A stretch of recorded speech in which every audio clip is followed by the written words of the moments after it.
갑상샘은 목 앞쪽 중앙에 있는 나비 모양의 내분비 기관으로 갑상샘 호르몬을 생산 저장해 두었다가 필요할 때마다 혈액으로 내보내는 일을 합니다. 갑상샘 호르몬은 사람에게 없어서는 안 되는 물질로 인체의 물질 대사를 촉진해 모든 기관의 기능을 적절히 조절하는 역할을 하는데요.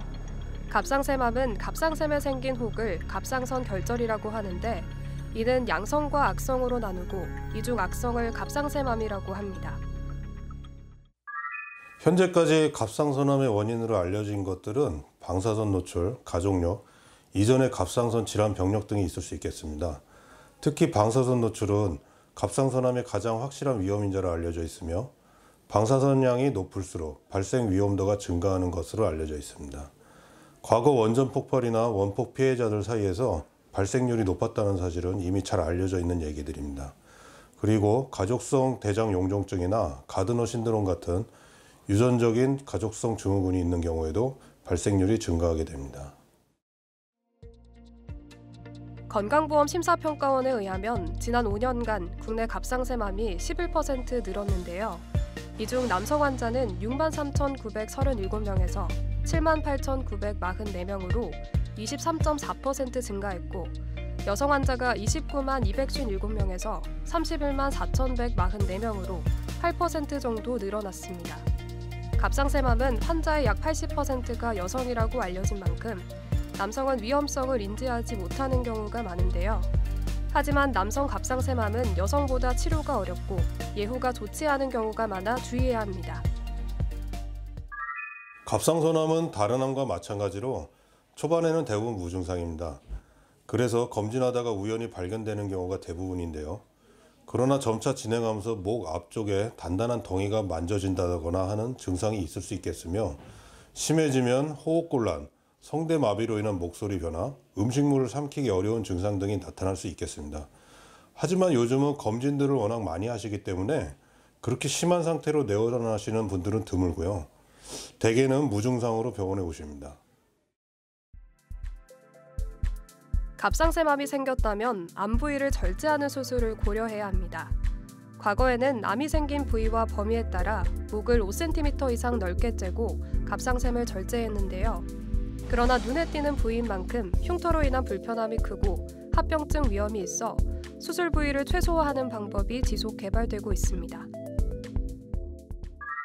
말 그대로 로봇을 이용한 갑상선 절제술을 의미하고 있습니다. 과거에는 무조건 목 앞부분을 절개하여 수술을 시행하다가 복강경을 이용한 내시경 수술이 발전하게 되었고 이제는 로봇 기술이 발전하게 됨에 따라서 정밀한 수술이 가능해져 내시경 기구가 들어가던 자리를 로봇 팔이 대체를 하여 로봇을 이용한 갑상선 절제술이 시행되고 있습니다. 수술용 로봇은 2005년도에 도입돼 외과 영역에서 사용한 지 약 20년이 다 되어갑니다.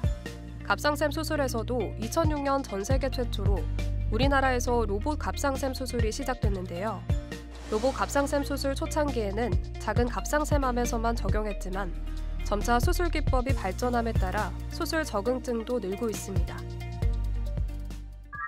로봇은 수술 기구의 회전이 자유로운 편이기 때문에 기존의 내시경 수술로는 까다로웠던 부위의 접근이 좀 더 쉽게 되고 있고 기구의 움직임이 안정적이고 화면도 15배나 확대되어 보이기 때문에 좀 더 정밀하고 정확한 수술이 가능합니다.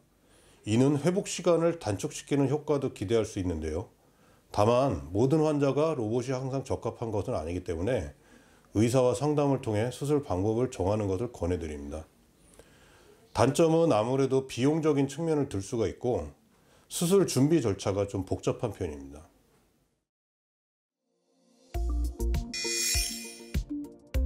기존 방식의 갑상샘 수술은 1시간 내외 걸리고 수술 후 1일에서 2일 정도 입원 치료가 필요합니다. 하지만 로봇 수술은 2시간의 시간이 필요하고 입원 기간도 3에서 4일로 상대적으로 긴데요.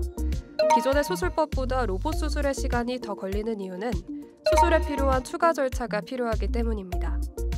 기존 수술법은 목 앞에 피부를 절개해 바로 갑상샘에 접근할 수 있지만 로봇 수술의 경우 유륜이나 겨드랑이 또는 귀 뒤나 입안에 최소한의 절개를 하고 피부를 들어 공간을 만들어야 합니다.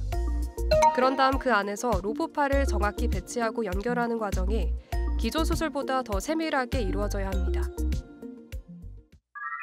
로봇 수술의 방식은 접근 방법에 따라 나뉘게 되는데요. 귀 뒤쪽으로 들어가게 되는 후이개 접근법과 겨드랑이로 들어가는 겨드랑이 접근법, 그리고 겨드랑이와 유륜으로 들어가는 방법이 있을 수 있고, 그리고 최근에 가장 많이 증가하고 있는 경구강법 등이 있겠습니다.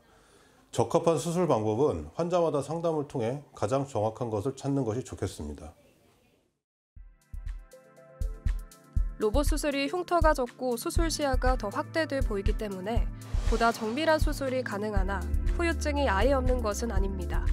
수술 후 통증도 수술 직후에는 절개법에 비해서 심하고 일시적인 목소리 변화가 있거나 저칼슘 혈증으로 손발이 저리는 증상이 있을 수 있는데요. 그러나 절개 수술법에 비해 후유증이 좀 더 적을 뿐입니다.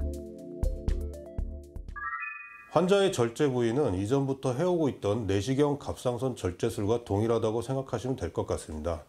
다만 환자의 체형이나 암의 위치, 병의 심한 정도에 따른 수술 범위에 따라 결정된다고 보시면 될 것 같습니다. 아직 갑상샘암의 재발 방지에 도움이 되는 입증된 특별한 식이나 생활 습관은 없습니다. 가장 흔한 오해 중 김, 미역, 다시마 등 요오드가 많이 함유된 해조류를 피해야 한다는 것인데요. 이는 방사성 동위원소 치료 2주간 해조류 섭취를 제한하는 내용이 와전된 것입니다. 다른 암과 마찬가지로 균형 잡힌 식단을 고루 섭취해 좋은 영양 상태를 유지하고 긍정적인 마음으로 생활하는 것이 가장 중요하겠습니다.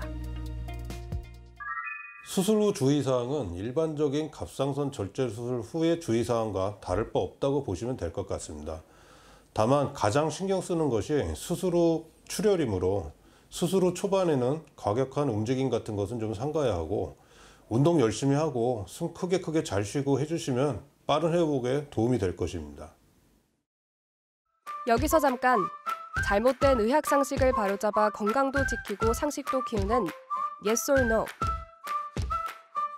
갑상샘암 로봇 수술은 로봇이 알아서 진행하기에 의사의 개입이 소극적이라는데 사실인가요? 아닙니다. 로봇이 알아서 하는 게 아니라 로봇을 조종하는 게 의사이므로 하나부터 열까지 모든 것을 의사가 알아서 제어를 해야 합니다. 또한 수술방에서 일어나는 모든 일을 의사가 진두지휘해야 하므로 이전 수술 방식에서의 역할과 다를 바 없다고 보시면 될 것 같습니다. 잘못된 의학 상식 깨치기 Yes or No. 두 번째. 로봇 수술은 모든 갑상샘암 환자에게 적합한가요? 아닙니다. 환자의 상태도 중요한 요인으로 작용할 수 있기 때문에 모두에게라는 말은 아직까지는 NO라고 해야 할 것 같습니다.